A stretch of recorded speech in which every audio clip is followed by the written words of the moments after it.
안녕하십니까. 불교 생각입니다. 자, 수심결 계속 나가겠습니다. 자, 지난 시간에는 챕터 3장까지만 했죠. 이번 시간은 챕터 4장, 제목은 부처를 저절로 얻는다 이렇게 되어 있습니다. 자, 내용 나갈게요. 만약 마음 밖에 부처가 있고 본성 밖에 진리가 있다고 말하면서 이런 생각에 굳게 집착한 채 부처의 길을 구하는 자가 있다면 그는 무량겁의 오랜 세월 동안, 이 무량겁이라는 건 아주 많이 걸리는 세월을 얘기하는 거예요. 그는 무량겁의 오랜 세월 동안 소신공양하고, 소신공양한다는 거는 좀 특별한 상황이죠. 말 그대로 몸을 태워서 부처님께 공양을 한다 이런 뜻인데 일반적인 상황은 사실 아닙니다. 아무나 할 수 없는 공양이죠. 그래서 최고의 공양이라고 그러는데 내용 나갈게요. 소신공양하고 연비하며, 이 연비라는 것도 들으신 분도 있으실 텐데 이 스님들이 출가해서 그 하나의 그 의식이에요. 그러니까 출가 수행자로서의 그 처음 시작할 때 이제 그 의식인데, 이렇게 팔에 어떤 향을 올려놓고 그걸 태우는 거예요. 태워서 이제 그 부처님에게 이제 하나의 그 신고식이죠. 신고식. 쉽게 말하면. 그래서 연비하며 뼈를 부수고 골수를 뽑아내며 피를 내어서 경전을 쓰고 장좌불화하며, 이 장좌불화라는 거는 말 그대로 오랫동안 앉아서 눕지 않고 오랫동안 앉아서 선정 수행을 한다는 거 아셨죠? 그래서 장좌불화하며 하루에 아침 한 끼만 먹으며 나아가 대장경을 전부 다 읽고 온갖 고행을 다 닦는다고 하더라도 이는 모래를 쪄서 밥을 짓는 것과 같아서 스스로 괴로움만 더할 뿐이다. 자, 여기서 지금 진울 스님이 뭐라고 그러셨죠? 모래를 쪄서 밥을 지으면 그게 밥이 될까요? 밥이 안 되겠죠. 그러니까 쓸데없는 그런 짓을 하면은 오랜 세월 동안 수행을 해도 소용이 없다는 거예요. 이제 그런 식으로 표현을 하신 거죠. 단지 자기의 마음을 깨닫기만 하면 겐지스강의 모래알처럼 많은 법문과 헤아릴 수 없는 신묘한 뜻을 구하지 않더라도 저절로 얻게 된다. 자, 보세요. 여기 이 내용도 사장 내용도 그렇게 길지는 않은데, 자 봐요. 아주 그 중요한 내용입니다. 이거는 자 봐요. 그러니까 엉뚱한 데서 부처를 찾으면, 그리고 진리를 찾으면 안 된다는 뜻이에요. 그러니까 자기 마음 밖에 부처가 있고 본성 밖에 진리가 있다고 생각하면 아무리 오랫동안 수행을 해봐도 결코 진리를 만나지 못할 것이다. 그거를 이렇게 얘기하신 거고요.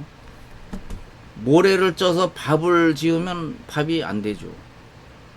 밥을 지으려면 쌀을 씻어서 안 쳐야 그게 밥이 되겠죠. 그죠? 그러니까 잘못된 방법으로 암만 수백 년을 앉아서 장좌불화를 하고 소신공양을 하고 연비를 해서 부처님한테 공양을 해도 아무 소용이 없다는 거예요.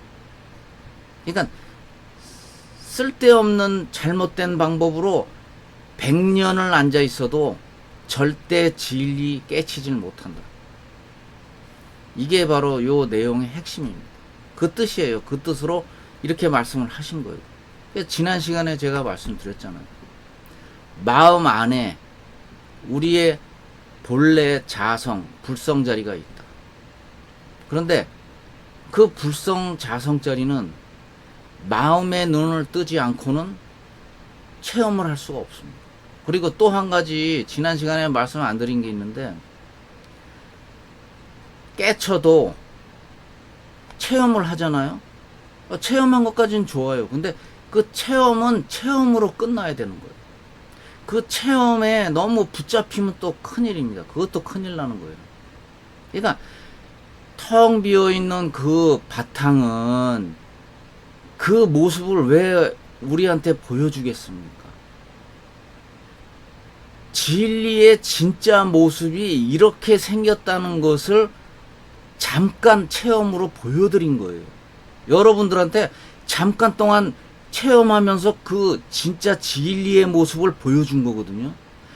부처의 모습, 진리의 모습이 뭐 어떻게 생긴 건지를 잠깐 보여준 거란 말이에요, 여러분들한테.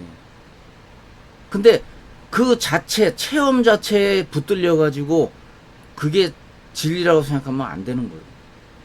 그래서 내가 또 부연 설명을 해 드렸잖아요. 내 몸 안에도 진리가 있고 내 몸 바깥에도 진리가 있다고 그랬잖아요. 그러니까 몸과 내 몸 안과 밖에 모두 진리가 함께 있다. 늘 우리와 함께하고 있다. 내 자신과. 그리고 내가 보는 대상을 똑같이 그 진리도 나와 함께 보고 있다. 같이 보고 있는 거예요. 같이. 내 육신의 눈과 그 진리, 내 몸 안에 있는 진리가 같이 보고 있는 거예요. 같이. 그래서 진공묘유 공적 영지, 이렇게 옛날 조사선사께서 말씀을 하신 거예요. 텅 빈 그런 바탕이 있지만 신령스럽게 알고 있다 그랬잖아요. 신령스럽게 그것이 너와 함께 알고 있다, 이 소리예요. 그러니까 내 육신의 눈을 통해서 똑같이 보고 있다니까요. 내 진리가 똑같이, 내 자성자리가 똑같이 나와 함께 그 눈에 보이는 대상을 같이 보고 있는 거예요. 그 하실 수 있겠어요? 이해합니까? 어렵지 않아요. 이것처럼 간단한 게 없어요. 그래서 조사선사가 뭐라고 그랬죠? 세수할 때 코 만지기보다 더 쉽다 그랬어요. 우리가 세수하려면 코를 안 만질 수가 없지 않습니까? 예? 그래서 조사선사께서 그렇게 얘기를 하신 거예요. 세수할 때 코 만지는 것보다 더 쉽다. 초견성하는 거는 그만큼 쉽다는 거예요. 지난번에 진울 스님이 힌트 드렸잖아요. 허공을 뒤덮고 땅 위를 뒤덮는다, 이렇게 얘기하셨잖아요. 결국 그 얘기는 뭐죠? 땅과 하늘 사이에 진리가 꽉 차 있다는 거예요. 얼른 눈치를 채셔야지. 꽉 차 있다는 거예요. 이 세상에, 우주 전체, 이 세상에 현상계를 꽉 차 있다. 꽉 채워져 있기 때문에 반야신경에도 얘기했지만 그거는 더럽혀질 수도 없다. 또 그게 더 증가할 수도 없고 감소할 수도 없다. 있는 그대로 항상 영원히 그 자리에 있다. 그래서 땅과 하늘 그 사이에 꽉 차 있다. 그 존재를 너희들이 깨쳐라. 인지하고 있어야 된다. 인식해야 된다. 이런 뜻이거든요. 그래서 그 체험하는 현상을 그대로 거기에 집착하시면 안 됩니다. 절대 거기에 집착하시면 안 돼. 그거는 진리의 하나의 참 모습을 여러분들한테 잠깐 체험을 시키기 위해서 이렇게 보여준 거지. 그게 드러난 거예요. 자연스럽게 자동으로 드러난 겁니다. 여러분들 앞에. 드러난 거지만 그 자체 체험이 그게 진리는 아니다, 이 말이에요. 자, 내용 일단 챕터 4장은 여기서 끝났고요. 자, 이번 시간에 속도 좀 내겠습니다. 자, 다음 챕터 5장으로 넘어가겠습니다. 자, 챕터 5장의 제목은 좀 짧습니다. 이거는 마음을 떠난 부처는 없다, 이렇게 되어 있어요. 내용은 어떻게 되어 있냐면은 세존께서 일체 중생을 두루 관찰하니 모두 다 열애의 지혜와 덕상을 갖추고 있다 라고 하셨고, 또 말씀하시기를 일체 중생이 일으킨 수많은 허망한 생각과 환화들이, 여기서 환화는 이제 일종의 환상, 망상 이런 뜻입니다. 모두 열애의 원광묘심에서 나왔다. 자, 여기서 원광묘심이라는 거는 이제 그 부처의 그 원만한 깨달음을 일컫는 말입니다. 그러니까 원만한 깨달음의 그 청정한 본심을 얘기한 거예요, 부처님이.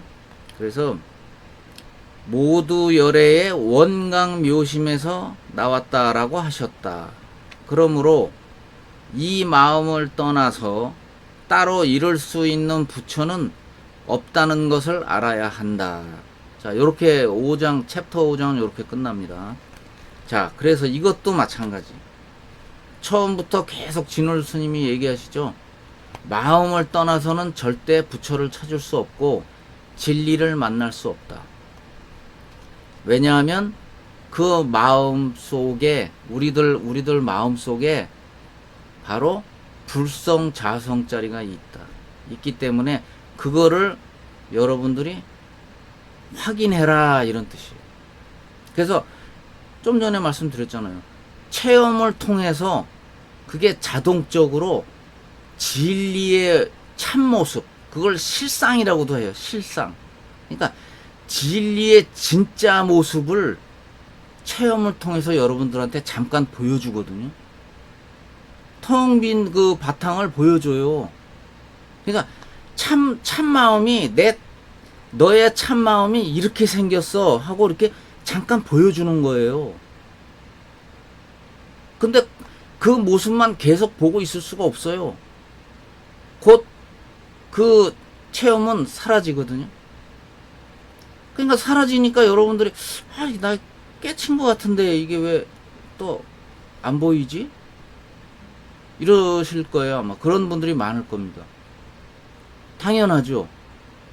현상계에서의 체험이기 때문에 그거는 생멸법입니다. 생멸법은 잠깐 보여줬다가 사라질 뿐이죠.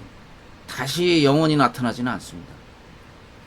여러분들한테 진리의 참모습을 보여줬잖아요. 그러니까 그거를 여러분들이 눈치채셔야죠. 어떤 건지 눈치채셔야죠. 늘 우리와 함께 있지 않습니까? 내 몸 안에도 있고 내 몸 바깥에도 있고, 바로 여기도 있잖아요. 여기. 에? 이게 다 진리예요. 근데 여러분들이 이걸 못 알아채고 그냥 살아가고 있을 뿐이에요. 그래서 반야심경에 아까 말씀드렸잖아요. 전혀 오염되지 않는다. 물을 끼얹어도 그거는 우리한테 물을 끼얹으면 물이 젖지 않습니까? 진리는 안 젖어요. 절대 젖을 수 없는 그 존재거든요. 그거는 깨쳐서 견성하는 게, 이 불성 자성을 알 수 있는 그 순간이 그렇게 어렵지 않아요. 어려운 건 절대 아니에요. 근데 그거를 무슨 신비스러운 뭔가 대단한 어떤 존재를 만나는 줄 알고, 신비스러운 중요한 물건의 그 어떤 모습을 보는 건 줄 알고, 특별하게 보는 건 줄 알고, 아니에요. 그렇잖아요. 그런 거 아니에요. 견성은 그런 거 아닙니다. 절대 아닙니다. 착각하시면 안 돼요. 항상 평범하고 우리 곁에 항상 있고 늘 우리를 지켜보고 있고, 나와 같이 또 육안으로 보는 대상을 같이 지켜보고 항상 나와 함께 하고 있다. 내 몸 안에도 있고 내 몸 바깥에도 있다. 마음이라는 그 마음의 모습이 어떻게 생겼는지를 체험을 통해서 보여줬잖아요. 그래서 텅 비어 있기 때문에, 텅 비어 있는 바탕이기 때문에 거기서 세상 모든 것이 다 나올 수 있는 거예요. 거기서 다 모든 게, 그래서 육조 해능 스님이 뭐라고 그랬습니까? 하기자성 능생만법이다. 자성자리에서 이 세상 모든 만물이 다 나올 줄은 어찌 알았겠느냐. 풀이하면 그렇게 되는 거예요. 그래서 그런 말씀을 하신 거예요. 만약에 마음이 꽉 차 있다면은, 꽉 차 있는 상태라면은 거기서 아무것도 나올 수가 없죠. 텅 빈 바탕이기 때문에, 텅 비어 있기 때문에 거기서 어떤 거든지 나올 수 있는 거예요. 이 세상 현상계로 나올 수 있는 거예요. 인연 따라서. 그냥 나올 수 있는 건 아니고 인연 따라서 그게 만들어져 나오는 겁니다. 항상.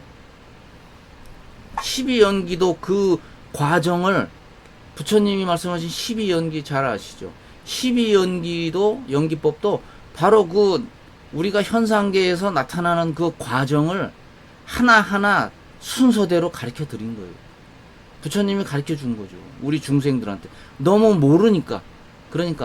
그래서 그걸 순서대로 생로병사까지 가고 다시 거꾸로 이것이 없으면 저것이 없다. 거꾸로 그 역순으로 또 설명을 하시죠. 부처님이. 이번 시간은 챕터 4장, 5장. 자, 요렇게 했습니다. 앞으로는 이제 속도를 조금 내겠습니다, 제가. 자, 이번 영상은 여기까지 하고요. 다음 영상에서 또 뵙겠습니다. 감사합니다.